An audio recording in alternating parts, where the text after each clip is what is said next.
Good morning and welcome to KidNuz. I'm Kevin. Today is Wednesday, the first day of June, 2022. And we begin with Disney reportedly rolling out an unexpected accessory to its new roller coaster. Epcot's Guardians of the Galaxy Cosmic Rewind opened last Friday in Orlando, Florida. And, according to the Disney blog Inside the Magic, it could be a tough ride for those with motion sickness. So much so, one coaster tweeted that Galaxy employees were handing out barf bags at the exits. The Marvel-themed attraction rotates 360 degrees and has the first ever reverse launch in Disney history. Insiders say it's basically a mashup of Space Mountain and the Rock and Roller Coaster. Stomach issues aside, the ride is drawing huge crowds and rave reviews. One Twitter user said, "I am truly speechless. If you have the chance, please experience it. 10 out of 10. The need for speed has put the US back on top, at least when it comes to supercomputing. A machine called Frontier, which is the size of a room and sits at the Oak Ridge National Lab in Tennessee, reportedly can make 1 quintillion calculations every second. That's 1 billion operations in the blink of an eye. Enough for the US to reclaim the top spot from Japan in the global race for fastest computer. There's a question mark hanging over the win, however. China didn't participate in the rankings this year, and there are rumors that it's sitting on 2 systems capable of making calculations even faster than Frontier. Words of wisdom from a teenage tennis sensation.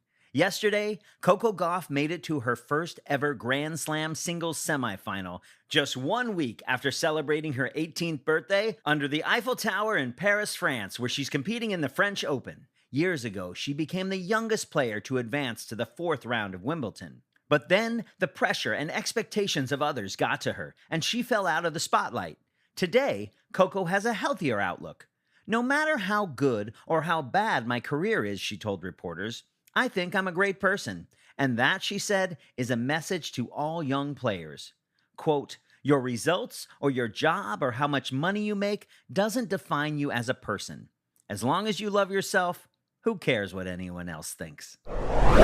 That might be sage advice for Xavier Perez. He's 12, already being called the next Tiger Woods, and just landed a name, image, and likeness deal with Cobra Puma. The young Georgia golfer started teeing up when he was just a year and a half old and won his first tournament when he was just 3. Now he has more than 300 junior golf tournament victories, is the top golfer in the 12 to 14 age bracket, and has been featured on the Today Show and in Forbes. Xavier's goal? To play the Masters by the time he's 16. NASA's Artemis rollout has been a rocky one, but the agency is working hard to get the moon rocket ready for launch. Progress slowed to a crawl in April when the agency hit a series of snags. Now, engineers think they've got the bugs out and are hoping to bring the Space Launch System rocket and Orion spacecraft back to the pad on June 6th, with a full rundown test happening on or around June 19th. The upcoming rehearsal will reportedly include loading 700,000 gallons of super cold fuel into the rocket, but stop short of igniting the engines. If all goes to plan this time, NASA says it could still attempt its launch of mannequins late this summer. That's it for KidNuz. Now, today's KidNuz quiz. According to a Disney blogger, what is the park handing out to some riders of its new Guardians of the Galaxy roller coaster? Barf bags. How many calculations can the US Frontier supercomputer make per second? 1 quintillion. What's the name of the 12-year-old golfer being called the next Tiger Woods? Xavier Perez. NASA will try again to rehearse the launch of its Artemis rocket on what day? On or around June 19th. In today's KidNuz Kicker, this is definitely not Flipper. The National Oceanic and Atmospheric Administration is warning swimmers and boaters near North Padre Island off of Texas to steer clear of one particular dolphin that's gotten a little too comfortable with humans. According to a press release, people have been feeding, swimming, and playing with it for more than a year, despite being told not to. So, even though it seems to be friendly, it's actually getting increasingly aggressive, trying to swim between kids and their parents and coming too close to boats.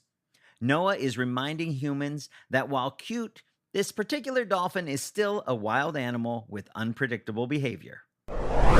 Before we go, we want to say a big KidNuz hello to our teachers and their classrooms, starting with Ms. Hagan at Okemos High School in Okemos, Michigan, Mrs. Ham at R.E. Thompson Elementary in Tuscumbia, Alabama, Mrs. Deutsch and Mrs. Bonus at Vista Grande in Danville, California, Mrs. Mooney at the Southwest School in Torrington, Connecticut, Mrs. Grieve and her amazing LLS students at Clarington Central in Bowmanville, Ontario, Canada, and Ms. Hill at Moorestown Upper Elementary in Moorestown, New Jersey.